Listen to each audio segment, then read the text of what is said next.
There is George Foreman, still ranked among the top 5 heavyweight contenders by all 3 governing bodies. He is ranked #1, as you see there, by the IBF. He gets ready for his 75th fight. The losses were to Muhammad Ali, Jimmy Young, and Evander Holyfield. Among his 71 wins are enough knockouts to give him the highest knockout percentage of any heavyweight champion in the history of the sport. And that current inactive streak of 279 days is the longest in the 2nd phase of his career. And his opponent, Pierre Coetzer, you last saw him here on HBO in July of last year when Riddick Bowe got a TKO in the 7th round that catapulted Bowe toward his heavyweight title shot against Holyfield. Since then, Coetzer was the victim of a similar TKO at the hands of Frank Bruno in London. You see the tail of the tape, and you see that George weighed in at 258 pounds, same weight that he carried against Stewart, but he appears to be slightly tougher and more well-toned this time around. He has a 42-pound weight advantage. Fighting out of the blue corner, wearing the blue trunks with white trim, weighing in at an even 216 pounds, from Johannesburg, South Africa. Ranked #12 in the world by the International Boxing Federation, he brings an excellent professional record of 39 victories, 27 KOs against 4 defeats. Ladies and gentlemen, introducing Pierre Coetzer. Wearing the red trunks with white trim, weighing in at an even 258 pounds, ranked #1 in the world by the International Boxing Federation, #4 by the WBC, #4 by the WBA. This 1968 Olympic gold medal champion is 71-3 as a professional, 66 by KO. Introducing the former heavyweight champion of the world, Big George Foreman. All right, gentlemen, we went over the rules in the dressing room. I want a good, clean fight. Obey my commands at all times. Shake hands. Good luck to both of you. Referee is Joe Cortez.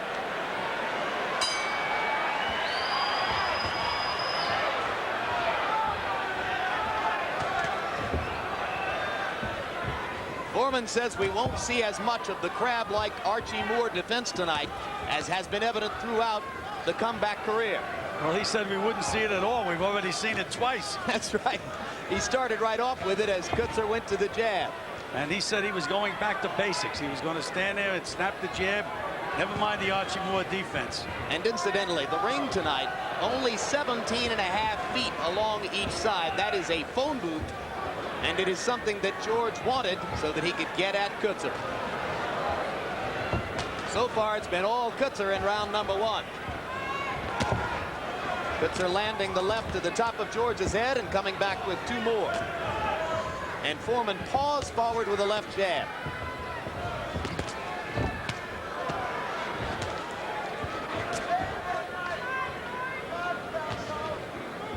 Now there's an angry welt on Coetzer's nose, right on the bridge of his nose to begin the bout. It was heavily laced with salve yesterday when we met with him, and we don't know exactly how badly abraded that nose is. Well, one thing, it isn't in a dangerous spot. Even if it busts wide open, there's no reason why they should stop a fight because of that kind of a cut. That's right. It's well below eye level, so it wouldn't affect his vision at all. Coetzer landing a right through George Foreman's guard. And you see Pierre moving on his feet to the right, staying away from George's right hand. And every time George lands a punch, everybody in the audience goes, ooh. He landed a left jab to the side of Coetzer's face.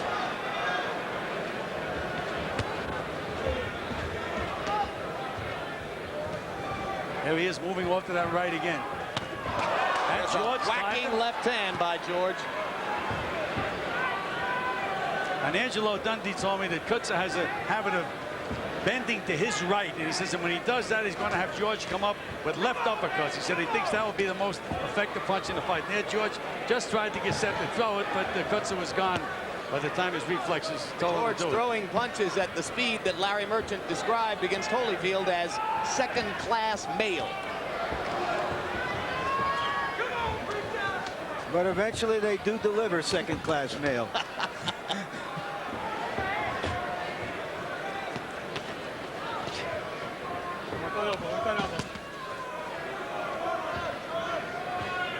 An active first round for Pierre Coetzer. A couple of red welts on his face already.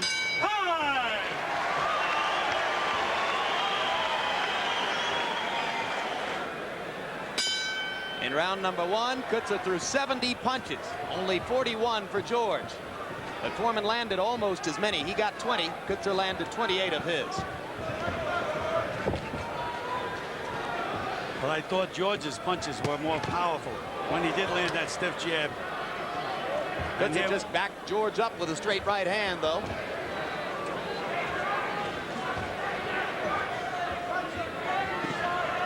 There's that stiff jab, and there it is again. But you see Coetzer punching back. Coetzer with a solid left to Foreman's body.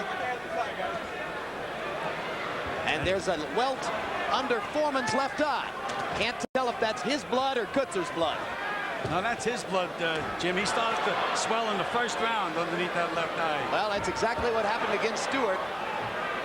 He swelled up so rapidly it was shocking.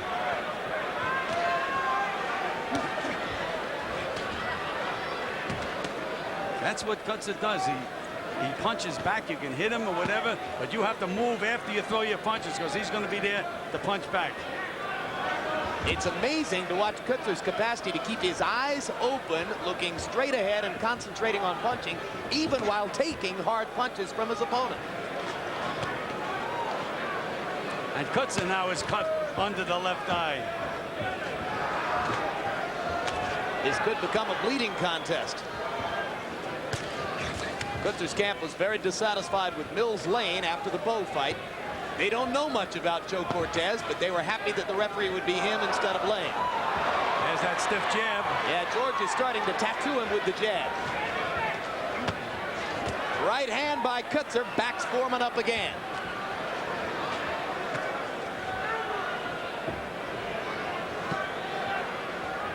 And there's a lot of blood streaming from the welt in the middle of Coetzer's nose. And again, the right hand chases Foreman backward. A left right on Foreman's chops.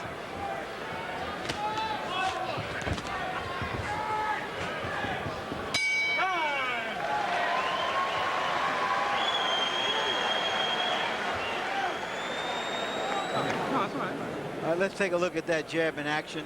Right on the nose. Well, guys, we saw George through the fights against Jimmy Ellis and Alex Stewart becoming increasingly dependent on the jab, and the pattern continues tonight. In the first two rounds, George has only thrown 9 power punches. Every other attempted punch was a jab. And here Coetzer comes out very, very active with that left jab. And the right hand again. Coetzer has certainly taken a lesson from the Stewart fight, Gil. Yes, he has. But I think that he should punch a little bit more to the body. He's trying to reach up, and George is a big man with those big arms, just blocks those head punches. There's Coetzer with the left of the body, and George snaps his head back with a jab. And another. And another jab. And another. George beginning to take control of this round with that straight telephone pole jab. Good right hand by Coetzer. Right on the button. But he eats 2 more jabs.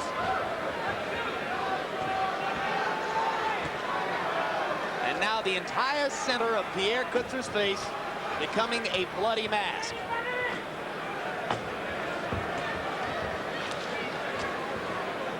You know, Mickey Duff, the famous London promoter, he said he loves Pierre Coetzer because he just fights hard enough to lose. Gives you a good fight, but he just doesn't win. Mickey is a realist, isn't he?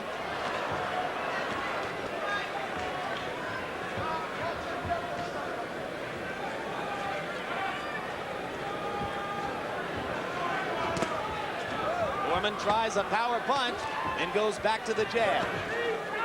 George said he had been working in training on a straight right hand. So far, we haven't seen it.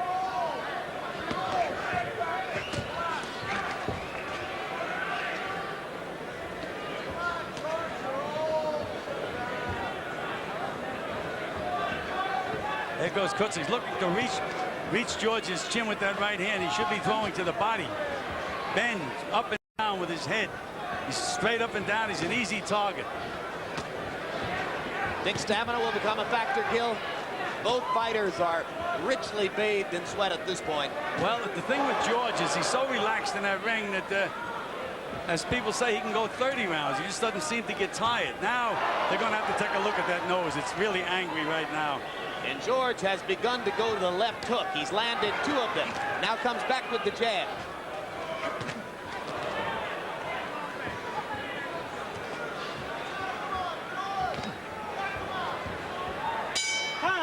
Boy, we've seen some big men land some big punches tonight, guys. There you see what Coetzer looked like while he was fighting Riddick Bowe. Not unaccustomed to sniffing his own blood. And now, gentlemen, as round 4 begins, we are joined at ringside by the victor in the first fight of the evening, Tommy Morrison. Welcome, Tommy. Thank you. You've had a little while to reflect on what happened in the first fight. Do you feel a little bit relieved that you came back from difficult circumstances? I was able to. I think that's that's all part of learning.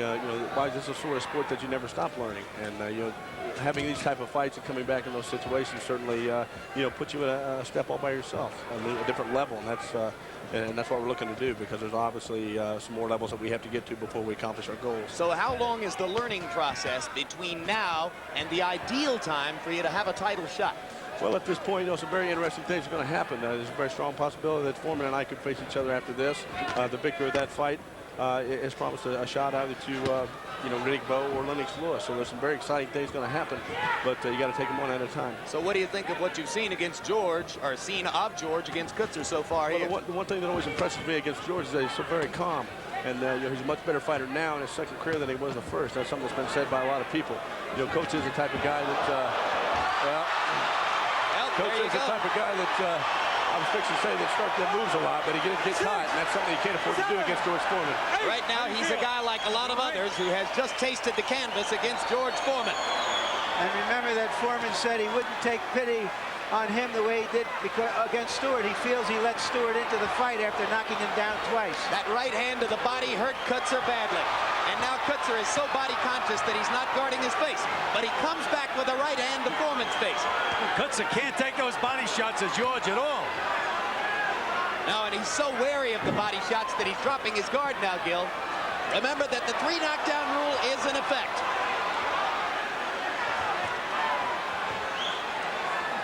Are these guys warriors or what? Taking punishment. Coetzer is taking punishment and still trying to punch back. Right now, George is just overwhelming him. There's that stiff jab again. Well, Pierre Coetzer has as much guts as any fighter in the division. That's Foreman turned to the referee and said to stop the fight after he landed that right hand. Well, he said he wasn't going to take pity the way he did on Stewart, and it doesn't look like he is. But he also said that compassion is always a part of his character, and that he will not wait to ask the referee to stop the fight if he thinks it's time. And if the fighter is punching back, he can't stop it here. With less than half a minute to go. Coetzer is likely to make it out of the round if Joe Cortez decides not to stop it. Look at the guts that this Coetzer has. Still trying. Tommy Morrison, your thoughts again? Well, at this point, Coetzer is trying to, I think he should be moving a little bit more. He definitely has, displayed a courageous champ, but George is a guy that's very calm, is able to capitalize on those situations. How you doing here? You want to continue? I want to continue. Okay. Tommy, thanks very much. Thank you very much, Jim. All right. All right, here's a knockdown. It was a right hand. He hasn't thrown many of them. No, there was a left hand in there first, and it was the left hand that did it on a delayed knockdown. Very often when a fighter is hit with a punch he hasn't quite seen, it's like a parachute opening up a little bit late. And Larry, 38-37, 2 rounds each, but George Foreman ahead by 1 point based on a knockdown. I went with the busier guy in the first 2 rounds, the harder puncher in rounds 3 and 4. I've got Foreman ahead 3 rounds to 1. The jab sets everything up, though, Jim. Gets him on the end of that left jab, then he falls for any kind of feint that George wants to throw. Well, the other thing we learned in the 4th round is that Coetzer takes it to the chin better than to the body. If George goes back to the body, he'll set up a knockout. Coetzer cannot take a body shot. I've seen him be hurt in other fights anytime he gets hit in the body. Of course, Bo hit him low, but maybe if the punch was a little higher, it would have had the same effect.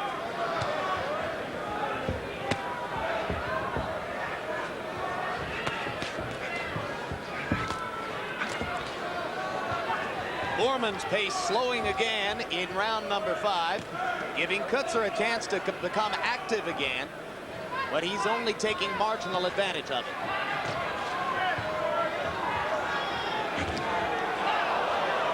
Coetzer badly off balance there, but George didn't deliver a shot. George is breathing kind of deep right now, Jim. He really is showing a little signs of fatigue. Boy, that jab is really something when you watch it snap Coetzer's head back. Place George's jab in historical context in the heavyweight division, Gil. I think the only other guy that had as strong a jab as George Foreman was Sonny Liston, who was Foreman's idol early in his career. Better than Joe Louis? Yes. Joe Louis had a different kind of a jab. Joe Louis's jab had more snap, could bust you open more than a George Foreman jab or a Sonny Liston jab. Theirs is like a plank coming out of a window. Look at that combination by Big George. And he went to the body again, and when he goes to the body, Coetzer stops punching and just stands and waits to take it.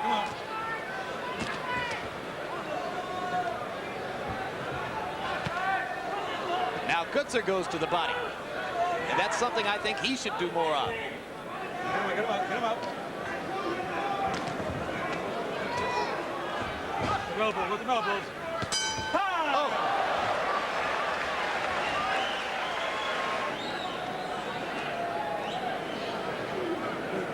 Nice and easy, George. One round of it.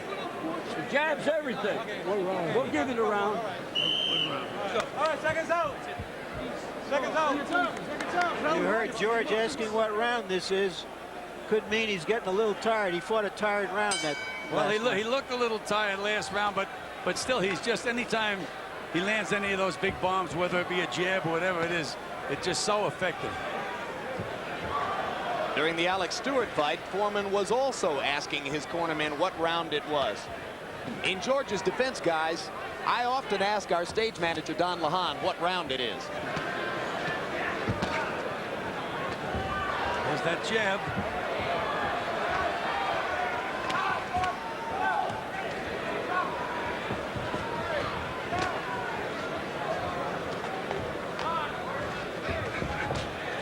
Coetzer just doesn't seem to have any kind of effective power in his punches at all. He just doesn't move Big George. Well, that was the case against Riddick Bowe as well. He landed a lot of solid blows against Bowe and didn't seem to knock him loopy at any time. Same thing is happening here. I thought that his punches had a little more effect on Riddick Bowe than having on Big George. Well, George is bigger. I wonder how much he weighs right now, though. 258 yesterday. I wouldn't rule out 265 or 270. He said he was going to have a big meal. Uppercut by Foreman. And Coetzer comes back with a left and a right. All George has to do is throw a couple of body punches now, and this fight's over. I think something else just opened up on Coetzer. Another Yeah, cut. I think his right eye is open, Larry. I think you're right about that. That's bothering him. Was that the same eye that Bowe opened? I don't recall. Bowe opened both eyes. Oh, solid right hand by Foreman over the top. There's that straight right hand he told us he would have. Well, he mentioned to be back to basics. We haven't seen the Archie Moore defense in quite a while. Coetzer with a straight right, no effect on Foreman. George plows forward. Hasn't remembered to go back to the body, where both you and I believe, Gil, that he could set up an easy knockout.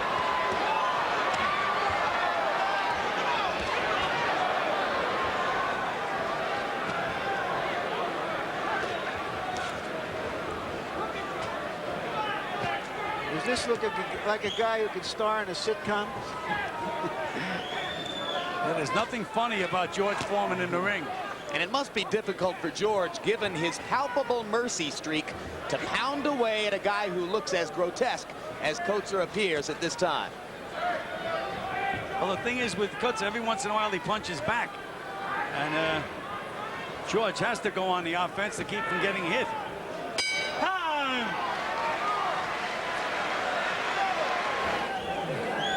Pierre, just don't let him catch you.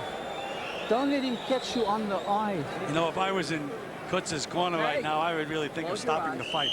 What could he possibly do to win this fight? He doesn't look like he has the power to hurt George. Unless George collapsed from heat exhaustion or something, I don't think he has a chance to win the fight. He's just taking more and more punishment. They did throw in the towel in the battle against Bruno in London. Right now, he looks, as Hank Williams once sang, like he'd have to get better just to die. That's about it. Nice And, his manager said that the reason they threw the towel in London is not that he was in bad shape, but he was getting fouled so often, and they weren't doing anything about it, that he just decided to stop it. He was going to show them. That's referee Joe Cortez telling Coetzer not to hold behind the head. No, I think if I was refereeing, I'd let Coetzer do anything he can I possibly started do. to say that. Why be cruel?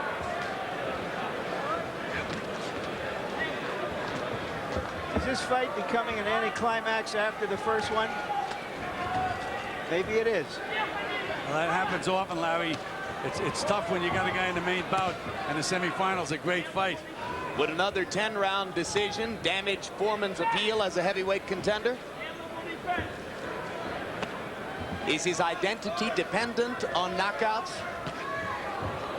You could just see the exhaustion of Pierre Coetzer. Missed the punch and almost fell on his face. And it's again, Jim, it's a question of how George Foreman looks. And if he gets a knockout in this round or the next round, it's not going to change the public's opinion at all. Tell me, Gil, what good fighter in his comeback has he knocked out? Silence. Jerry Cooney? Jerry Cooney. I thought, you know, I trained Jerry Cooney. I thought I had him in great shape for that fight. Real good sparring partners. Everything looked like he was in excellent condition, but George just rolled all over him. I thought that George Foreman beat a good fighter when he beat Jerry Cooney. Coetzer with an uppercut. Yeah, But it doesn't seem to bother George. George is an incredibly powerful human being. He's really amazing. He's an incredibly powerful human being, both physically and psychically. An awesome presence in there. George is now cut under the left eye. Yeah, he's bleeding. But by no means is his face the grotesque mask that it became against Alex Stewart. He's taken a lot of punches tonight without getting broken up the way he did in that fight. Well, Larry, you mentioned there's any good fighters that George Foreman has beaten. No, I said knocked out. Knocked out. Sorry about that. Got the question wrong. That was at the end of 10 rounds against Alex Stewart. George doesn't seem to be on the way to that tonight. Okay? All right, make sure you don't open up. Got hit him with an elbow. Hit you with an elbow. In 7 rounds, George Foreman has thrown 199 jabs and landed 132 of them. That's a connect percentage of 66%. George's jab is as good as some guy's right hand. Yeah, when you talk about Foreman's dependence on the jab, it's a little bit like Tommy Morrison's dependence on the left hook. As Larry said, who was the opera singer who could only sing? Galacurci. From what you see here, right now, if they go through with their contract, Foreman and Morrison, what happens, Gil? Well, I think that George would be in with a younger, quicker, stronger guy that could really hurt him in the fight. Morrison showed in the Williams fight that he can get hurt, but I think the speed of Morrison's punches would be a little too fast for George. So you would make Tommy the favorite over George Foreman? Yes, I would. Which is probably why George will try to avoid that fight if he can. Yeah, I got a feeling that it's not going to turn out to be in the best business interests of either guy. Either one is potentially a championship contender without making that fight. Down goes Coetzer, second time in the bout. Beautiful 1-2 by George Foreman. Do 2 combinations in a row. Second one, a beautiful 1-2. And George is puffing over there in that corner. Well, how much more of this does Pierre want? The referee said, do you want to stop it? Coetzer shook his head no. And now Joe Cortez disagrees. So Foreman gets the stoppage, just as Morrison did in round number 8. Let's take a look at this beautiful 1-2 by George That Foreman. might have been the most artistic combination George has thrown in a long time. But Larry, right before that 1-2, he threw a 3-punch combination, which was also picture perfect. But look at that 1-2, button my shoe right on the chin. And you see Coetzer dripping blood on the mat. There's the 3-punch combination that I was talking about just before he landed the 1-2. And there's the 1-2. Ladies and gentlemen, referee Joe Cortez has to stop the bout at 1 minute and 48 seconds in round number 8. The winner by TKO, the former heavyweight champion of the world, George Foreman.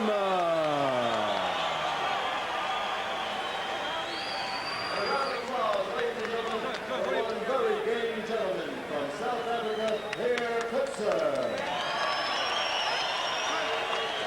Okay, George, I see that the sun has come out and you've got your sun. Yeah, it's Ray Charles. I'm cool. I want all the kids to know I'm out there. I'm cool. I got the shaved head. All right. And I got a Corvette.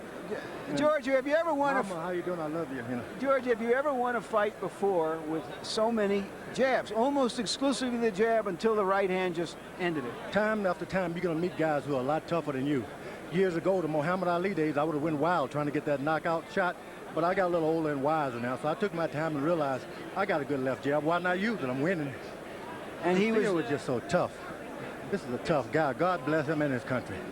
You had him hurt in an early round, and I saw you turn to the referee. Did you ask the referee to stop the fight? I really did. And there's something's going to have to be done with the referees. At what expense do they take these guys' lives into their hands? And I mean, so they're going to have to do something. Why he didn't stop that fight and let the guy go on and get beat, knocked down again is strange. I mean, look, we're going to have to get some safety rules.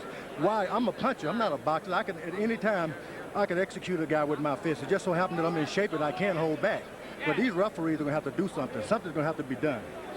All right, let's look to the future. You have a contract to fight Tommy Morrison. What did you think of Morrison in his fight? I felt like when I saw Tommy Morrison, I mean, it's the way when the people saw the first Frankenstein movie. That big monster jumped up and you just don't want to fight him. Tommy Morrison is too dangerous for George Foreman. I want his brother, somebody who can't fight. I want Pee Wee Herman. Pee Wee Herman. We want Pee Wee. All right, there are now officially 2 heavyweight champions out there. Will you fight either one? I would prefer the one in England because he haven't turned me down yet. I mean, he did not make a verbal agreement with me and back out. So what's his name? Lennox Lewis. I really would like him. Lennox Lewis. Forget Riddick Bowe. He's on some kind of trip. And he's not a baby boomer. He's like, he's one of those kids that need a spanking. And you want to give the spanking to Lennox Lewis, however. Yeah, I would prefer Lennox Lewis. He's tall, and I think he's a bit more braver than the Riddick Bowe camp. Now, I'm not going to say Riddick Bowe is not brave, but his manager's kind of scared of this old guy. I'm 45 years old, and I got those young fellas scared of me.